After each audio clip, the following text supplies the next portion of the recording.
Fue humillada y expulsada de su asiento con una frialdad que heló a todos los que escucharon el grito. Pero solo unos minutos después, la misma azafata que la avergonzó públicamente se encontraría cara a cara con una figura de autoridad que nadie había reconocido en ese momento. Y lo que ocurrió durante este vuelo no solo sacudió a cada pasajero presente, sino que provocó un efecto dominó que cambió por completo la política de la aerolínea. La imagen del servicio de primera clase y la manera en que se define el respeto a bordo. Pero antes de que entremos en los detalles de esta historia impactante, cuéntanos en los comentarios desde dónde estás viendo hoy y si te gustan historias como esta. No olvides compartir, darle like y suscribirte para más relatos de Ava. El vuelo 691 con destino a Vancouver había iniciado el embarque sin contratiempos visibles, con los pasajeros entrando por grupos, los asistentes saludando con las sonrisas mecánicas de siempre y la cabina de primera clase ya casi completa con ejecutivos, turistas de lujo y algunos viajeros frecuentes que parecían más interesados en sus tablets que en los rostros que los rodeaban. Pero cuando Leila entró por la puerta delantera con su maleta de mano bien ajustada y su pasaje impreso que mostraba claramente el asiento 1, varios pares de ojos la escanearon de arriba a abajo con ese tipo de mirada que no se detiene en la ropa o el peinado, sino en el prejuicio.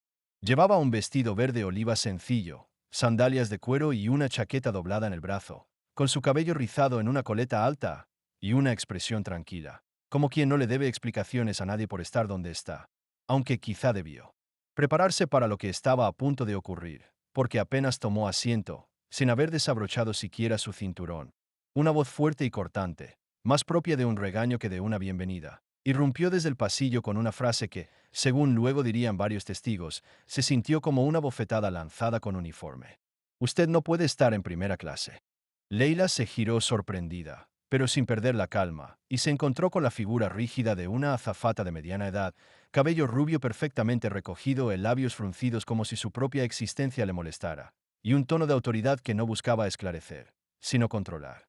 Este es mi asiento. Uno respondió Leila con voz firme, mostrándole el pase de abordar.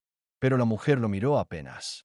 Soltó un bufido de impaciencia y dijo en voz aún más alta, asegurándose de que todos en la cabina oyeran: Señora, primera clase no es solo un número, es un servicio reservado para quienes pertenecen aquí.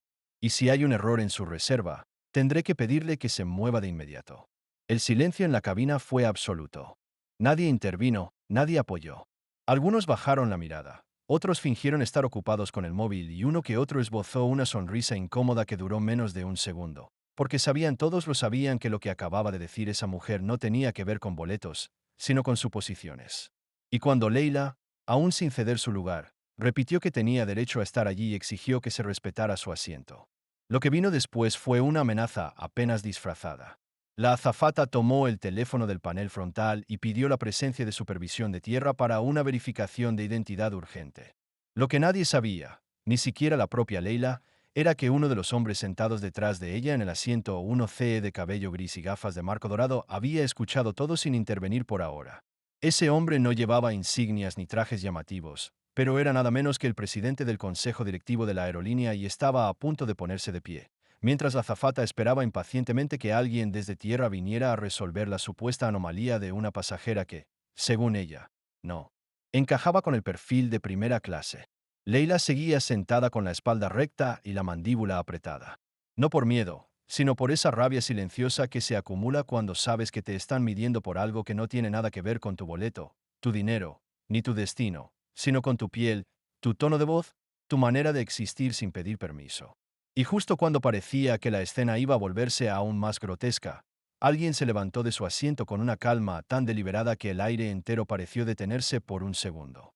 El hombre del asiento 1C, de traje discreto y rostro amable, se colocó de pie sin hacer un solo gesto dramático. Caminó 2 pasos hacia el frente y con una voz serena, pero revestida de un peso que solo tienen las personas que están acostumbradas a que todo el mundo escuche cuando hablan, dijo: Disculpe, señorita, ¿podría repetir lo que acaba de decirle a la pasajera del asiento? Wang, la azafata, algo desconcertada por la interrupción, intentó recuperar su tono autoritario, sin saber aún con quién hablaba, y respondió con algo de soberbia. Le informé que su presencia en primera clase parece ser un error y que si no tiene la categoría o la reserva correcta, debe ser reubicada en cabina económica por respeto a la política del servicio. El hombre asintió lentamente, como quien va tomando nota de cada palabra para repetirla más tarde ante un jurado. Y entonces, sin levantar la voz, soltó una frase que hizo que todos los pasajeros cercanos dejaran de fingir distracción y levantaran la mirada. Qué curioso, porque esa política del servicio no existe y yo lo sé con absoluta certeza, porque fui quien la redactó hace 6 años. La azafata paladeció. Por un momento, sus labios se abrieron levemente, como si fuera a preguntar algo. Pero el hombre sacó de su chaqueta una credencial dorada que relucía bajo la luz de cabina y la colocó sobre la bandeja plegable como si fuera una carta de verdad en una partida de mentiras. Presidente del Consejo Directivo.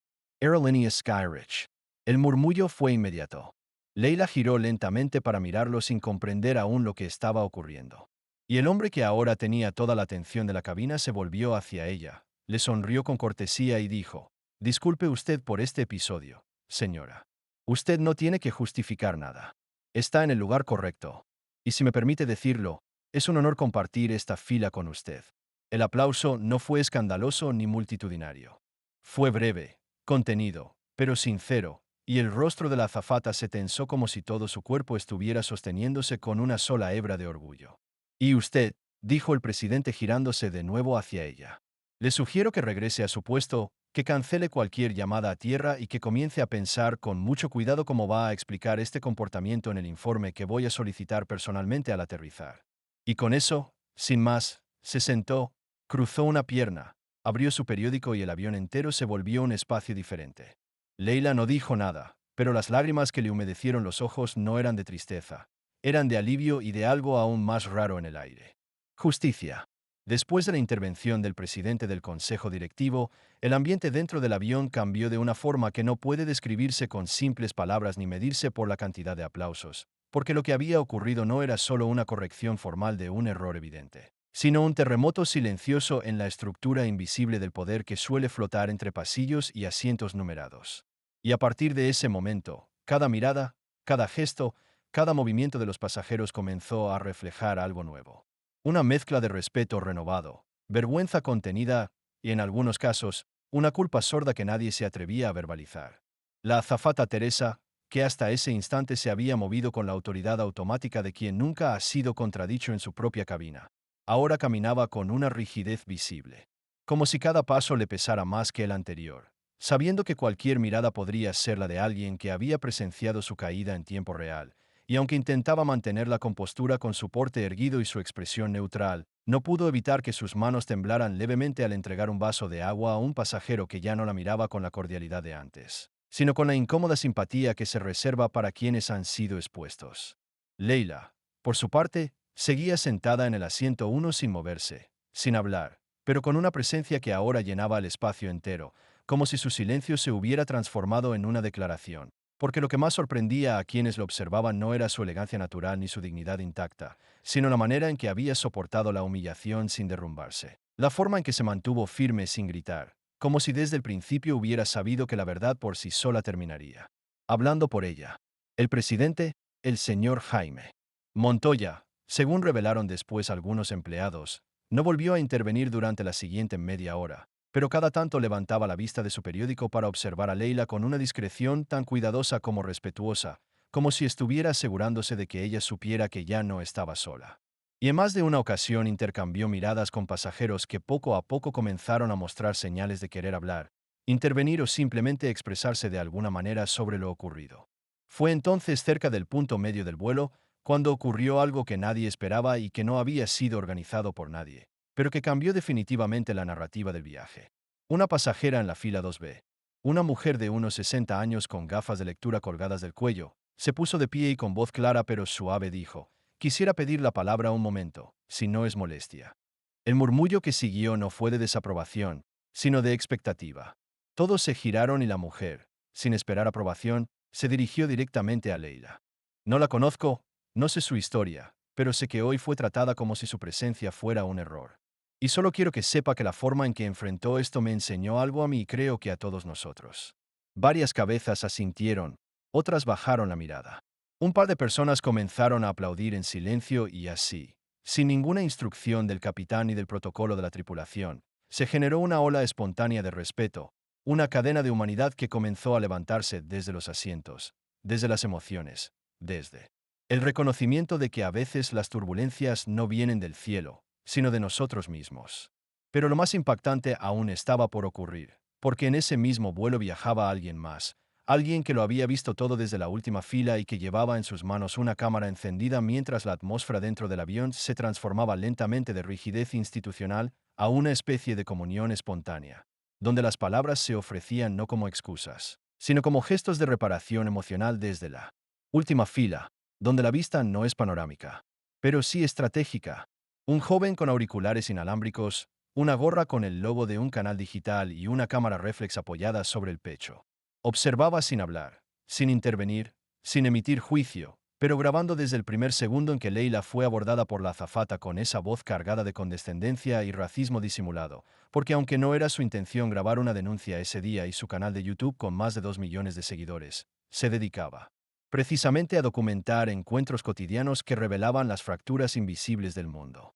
Su nombre era Damián Ruiz y aunque la mayoría del avión no lo reconoció, su comunidad digital lo conocía bien. Su serie más famosa, Micromentos que lo cambian todo, recopilaba escenas que pasaban desapercibidas para muchos, pero que bajo su lente adquirían un valor narrativo y social imposible de ignorar. Y en cuanto escuchó el grito de la azafata diciendo, «Usted no puede estar en primera clase», su instinto de documentalista social se activó como una alarma silenciosa que no pide permiso para grabar. No solo capturó la humillación inicial, grabó el momento exacto en que el presidente se levantó y exhibió su credencial dorada. Grabó el silencio incómodo, el aplauso breve, el temblor en las manos de Teresa, la mirada de Leila fija en la nada, como si en su mente estuviera reconstruyéndose pieza por pieza. Y ahora, con la tarjeta SD aún caliente y una batería de repuesto en el bolsillo, Damián se debatía internamente entre dos impulsos, el ético y el necesario. Porque publicar un vídeo como ese no era solo viralidad asegurada, era responsabilidad, era permitir que otros vieran, entendieran y sintieran lo que se vive cuando el prejuicio se disfraza de procedimiento. Y entonces, como si el destino leyera sus pensamientos, una asistente de vuelo joven, mucho más joven que Teresa, con expresión nerviosa, pero sincera, se le acercó y le susurró con voz trémula. Usted estaba grabando lo que pasó, ¿verdad? Damián no mintió, solo asintió con calma. ¿Cree? ¿Cree que lo va a publicar? Preguntó ella casi con miedo. Él se limitó a decir, solo si puedo contar la historia completa, desde el dolor hasta la respuesta, desde la herida hasta la justicia. Ella bajó la mirada, suspiró profundamente y luego le dijo algo que no esperaba. Entonces hágalo porque esto no puede repetirse. Porque a muchas nos han enseñado a callar cuando vemos esto y usted no lo hizo. Damián encendió su laptop, transfirió los archivos, editó en silencio desde su asiento y antes de que el avión aterrizara, ya tenía el vídeo listo titulado con una pregunta que no buscaba polémica, sino conciencia. ¿Qué significa realmente ser de primera clase? Subió el vídeo con una conexión satelital y lo programó para que se publicara al momento de tocar tierra. No había terminado de guardar su cámara cuando la primera notificación llegó, y no sería la última. Mientras el avión descendía suavemente sobre la pista del Aeropuerto Internacional de Vancouver, con las luces tenues encendidas y el murmullo de pasajeros recobrando el ritmo habitual del aterrizaje, fuera de la cabina, lejos de las maletas y los procedimientos de migración, algo mucho más veloz, ya se estaba moviendo por el mundo a la velocidad de la indignación colectiva, porque apenas el tren de aterrizaje tocó tierra, el vídeo subido por Damián Ruiz con su edición precisa, sus subtítulos claros y su narrativa cruda, pero impecablemente respetuosa, había superado el 1.000.000 de reproducciones en menos de una hora, impulsado no solo por la comunidad que lo seguía, sino por cientos de miles de personas que al ver la escena sintieron que algo dentro de ellos se activaba. El título era simple, pero la descripción era una bomba emocional cuidadosamente colocada. Una mujer es expulsada verbalmente de su asiento en primera clase por una azafata que no cree que ella pueda pertenecer allí. Lo que nadie esperaba era que sentado a su lado estuviera el presidente de la aerolínea y lo que pasó después no tiene precedentes. Las reacciones comenzaron a aparecer con la fuerza de una avalancha digital. Cuentas de activistas por la justicia racial, medios internacionales, artistas, escritores y pasajeros comunes comenzaron a compartir el vídeo con mensajes que oscilaban entre el apoyo absoluto a Leila y la crítica directa a las prácticas discriminatorias encubiertas tras uniformes y reglamentos. Uno de los tweets más virales decía, no es un caso aislado, es lo que pasa todos los días, excepto que hoy alguien grabó. Gracias a Damián Ruiz por no mirar hacia otro lado. Primera cla derecho, Incluso celebridades globales que normalmente se mantienen al margen de temas polémicos comenzaron a comentar el vídeo con mensajes como: "Esto es exactamente por lo que necesitamos representación en todos los niveles hasta en el cielo". O "Una mujer negra no tiene que justificar porque puede sentarse adelante nunca más". Y mientras las cifras subían, mientras el vídeo llegaba a millones y se subtitulaba en varios idiomas por la comunidad digital, en la sala ejecutiva de la aerolínea, aún antes de que el presidente del consejo bajara del avión, los teléfonos no paraban de sonar.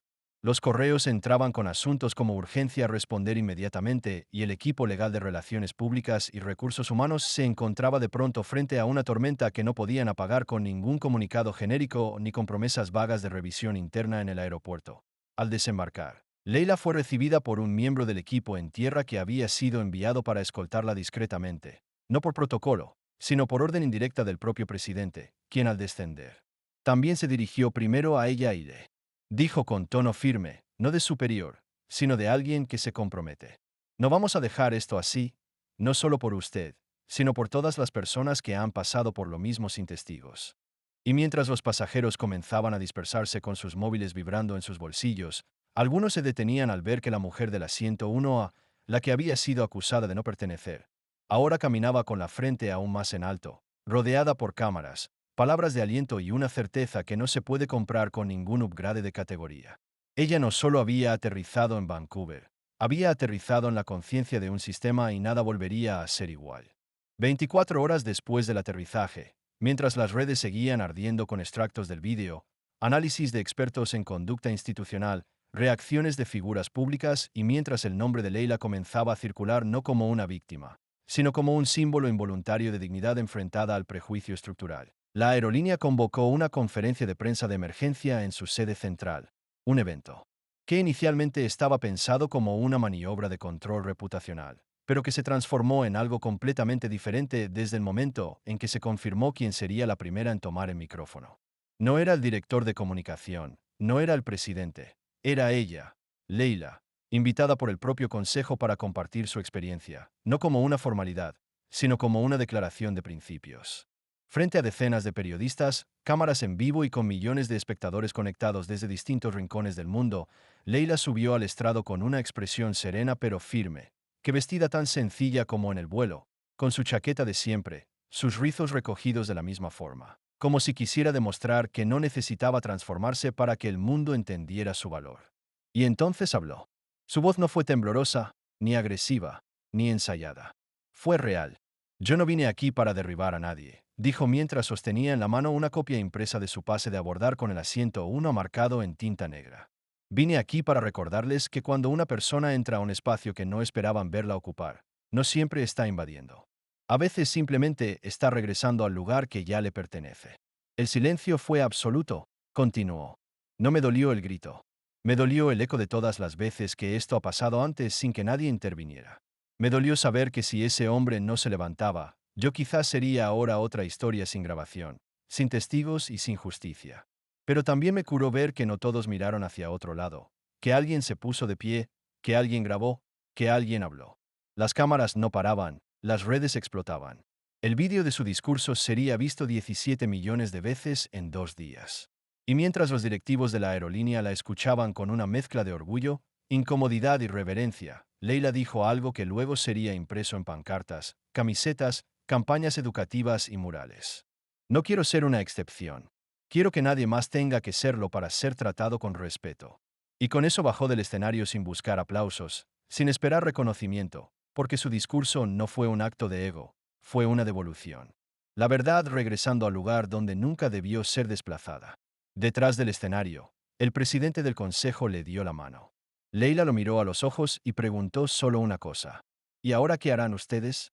Y aunque el presidente respondió con un plan detallado de reformas internas, políticas nuevas y entrenamientos obligatorios, la verdadera respuesta estaba aún por llegar. Una respuesta inesperada y profundamente humana, mientras el mundo seguía reproduciendo el discurso de Leila, citándolo en titulares, convirtiéndolo en lecciones para escuelas, empresas y organismos de derechos humanos, una historia paralela, más silenciosa, pero igual de potente. Se tejía en el corazón de quien, sin saberlo, había representado con su actitud sombra más incómoda del vuelo. 732, Teresa Rivas, La azafata que levantó la voz no para servir, sino para señalar, no para cuidar, sino para excluir, y que desde el día del incidente no había vuelto a ponerse el uniforme, ni a subir a un avión, ni siquiera mirar a los ojos a sus propios reflejos. Lejos de las cámaras, de las salas de prensa y de los hashtags, Teresa había sido citada por el Comité Interno de Ética y estaba en proceso de revisión disciplinaria. Pero lo que más la mantenía despierta cada noche no era la incertidumbre de su empleo, ni los comentarios en redes, ni siquiera la carta formal que recibió del consejo directivo, sino una sola imagen que no podía sacarse de la cabeza, la de Leila sentada en uno con la mirada herida, pero sin quebrarse, recibiendo insultos. Envueltos en formalidad, sin jamás agachar la cabeza. Había escrito una disculpa. Varios borradores. De hecho, con lenguaje técnico, con frases cuidadosamente compuestas, con referencias a errores involuntarios y falta de criterio contextual. Pero ninguna de esas versiones la dejaba dormir, porque todas eran cartas que buscaban salvarla a ella, no sanar a la otra. Y entonces, una tarde cualquiera, vestida de civil y sin maquillaje, Teresa tomó el tren hasta una pequeña librería comunitaria, donde supo por casualidad que Leila participaría en un conversatorio sobre representación y visibilidad, no como protagonista de un caso viral, sino como autora emergente de un libro de poesía que escribía desde mucho antes del vuelo. Teresa entró, se sentó en la última fila. Escuchó durante una hora y cuando todos se acercaron a Leila a pedir autógrafos y fotos, ella esperó en silencio con el sobre en la mano. Cuando finalmente se acercó, Leila la vio. Se tensó por un instante como quien recuerda un fuego, aunque ya no queme, pero no retrocedió. Y Teresa, sin rodeos, le extendió la carta y le dijo con voz baja, pero firme, no quiero que esto limpie lo que hice. Solo quiero que usted sepa que he cambiado, porque usted me obligó a verme con los ojos que nunca tuve el valor de abrir. Leila no respondió. Tomó la carta, la guardó sin prometer nada, pero antes de irse le dijo algo que no se escuchó en las redes, que no se grabó y que solo ambas llevarían para siempre. A veces el primer lugar que hay que ganarse es el corazón de una misma y con eso la historia cerró no como una película ni como un castigo, sino como lo que fue desde el principio, un vuelo, un grito, una respuesta y un aterrizaje del que todos, de una forma u otra, bajaron siendo distintos.